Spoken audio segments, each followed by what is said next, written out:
Do you ever find yourself inattentive, hyperactive, or forgetful?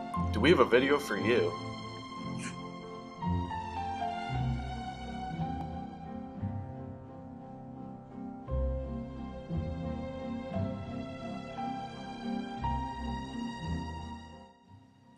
Attention Deficit Hyperactivity Disorder, also known as ADHD, can commonly be defined as the current diagnostic label for children presenting significant problems with attention and typically with impulsiveness and excessive activity. Causes of ADHD are most students show ADHD as a genetic disorder, and that's a factor in 75% of the ADHD cases. And ADHD can also be caused by environmental factors, such as pregnant women who smoke while pregnant or pesticide exposure.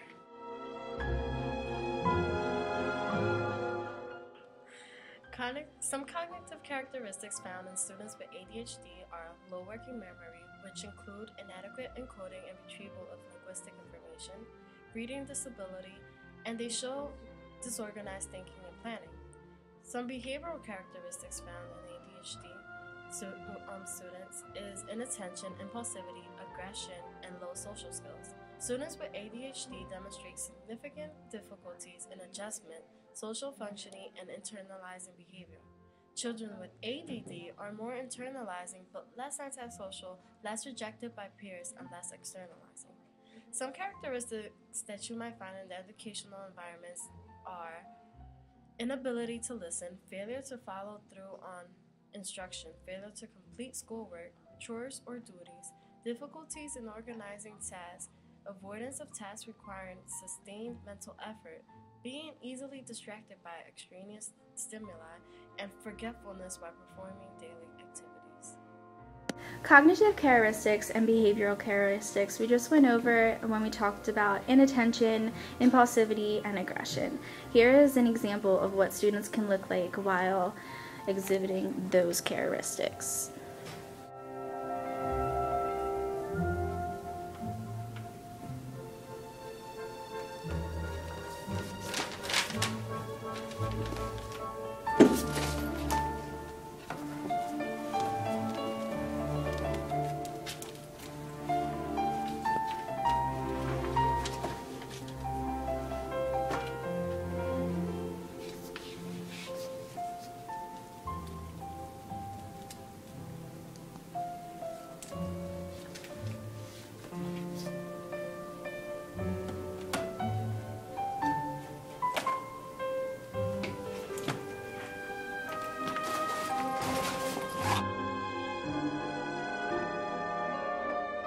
Students, today you're going to be getting your report cards back.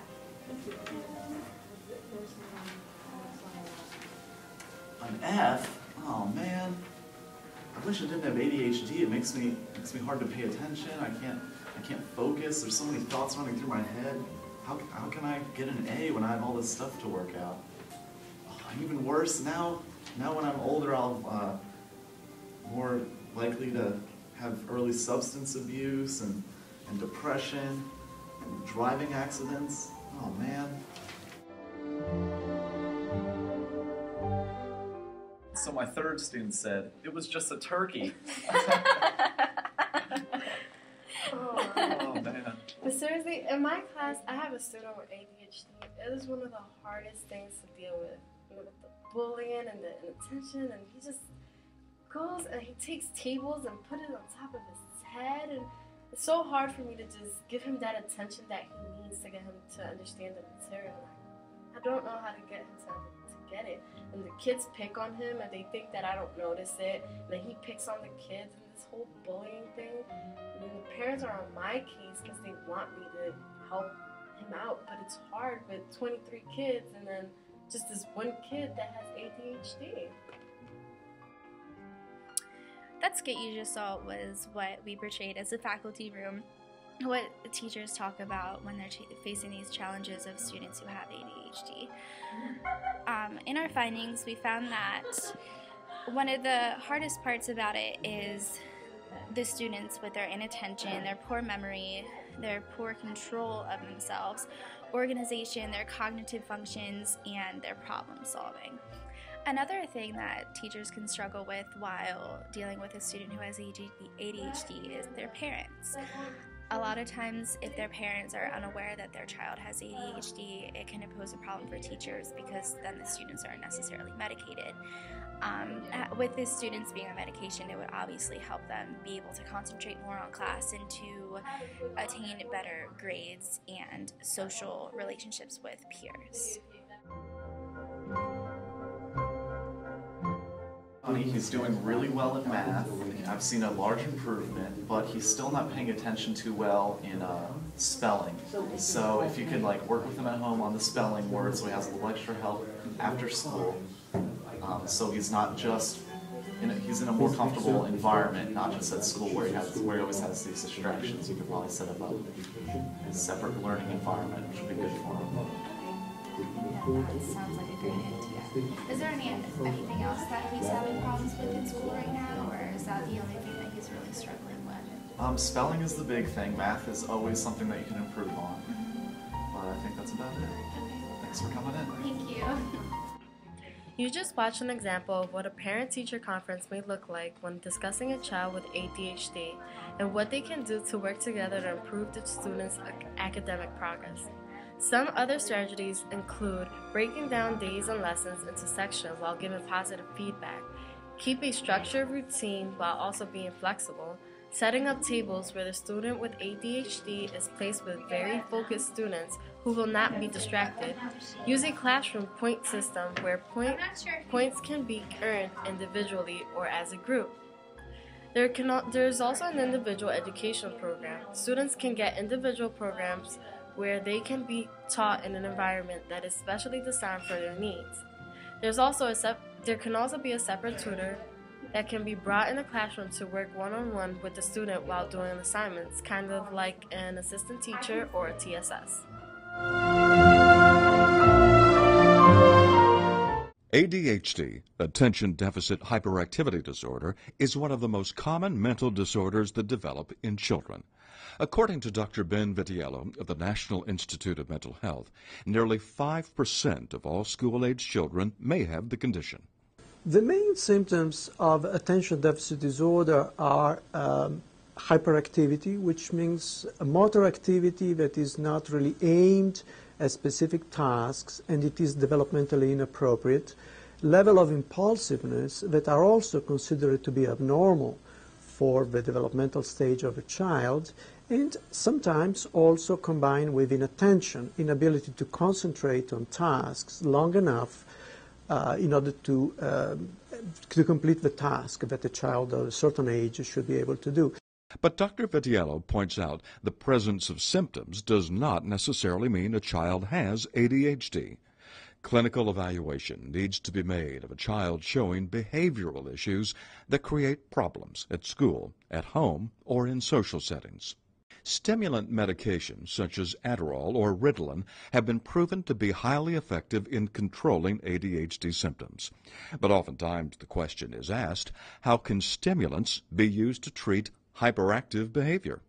They are correctly identified as stimulants because they stimulate the brain to pay attention, they stimulate the part of the brain that pertain to executive functioning in particular, ability to efficiently complete tasks.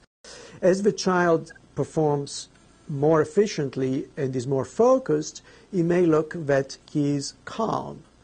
Indeed, he is not just calm, he's just engaged in a task in a much more efficient and focused way. In addition to advances in behavioral study of ADHD, remarkable strides in technology have given investigators an even clearer picture of the brain at work. There have been really huge advances in looking at the brains in kids with ADHD. The biggest single change has been the advent, the arrival of magnetic resonance imaging, because that's safe. It doesn't involve any radiation, so we can scan children as they grow up, and we can scan them repeatedly, because the best way to capture a developmental problem like ADHD is to look at the same child over time as they're growing up. Of particular interest in recent research is charting the growth of the brain's cortex in children with ADHD. And one thing that we find, that the main finding, is that kids with ADHD show basically the same overall pattern of brain development or cortical development. It's just that everything in kids with ADHD tends to be a bit slower. It's all a bit delayed. So the parts of the brain where this delay in maturation is most pronounced is at the front. There are the parts of the brain that are very important for the control of action and attention. And that gives us all sorts of new targets to look at for potential treatments in ADHD, things that we didn't think of looking at before. So for example, if you find that the brain development in kids with ADHD is a bit delayed, that might suggest that we should start looking at the cellular mechanisms, the basics of why that might be the case. And that also then leads to thinking about all sorts of genes which might regulate the timing of brain development and how they might be a bit different in kids with ADHD. All of this sort of work, working from the basic brain science and the basic genetics of ADHD, I think it gives us very good leads into future potential novel treatments for ADHD. To find out more about ADHD and information about locating mental health services in your area, go to nimh.nih.gov.